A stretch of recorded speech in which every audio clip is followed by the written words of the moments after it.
احفظ عرض غيرك علشان ربنا يحفظ عرضك. موضوعنا النهارده قذف المحصنات. شفتوا شدة العقوبة؟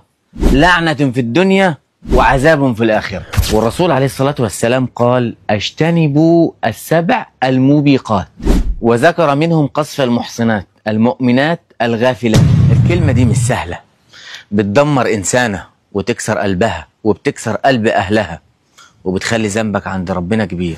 علشان كده لازم نسكت وبلاش قذف المحصنات، لأن العرض مش سهل ومش لعبة.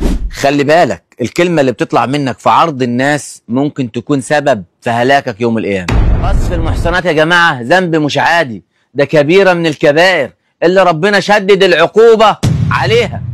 قذف يعني ايه؟ يعني تتهم واحدة شريفة عفيفة في عرضها من غير ولا أي دليل وتشوه سمعتها. فخلي بالك من لسانك، وما ترددش الإشاعات، وما تنقلش خبر، ولا تتهم إنسانة في شرفها.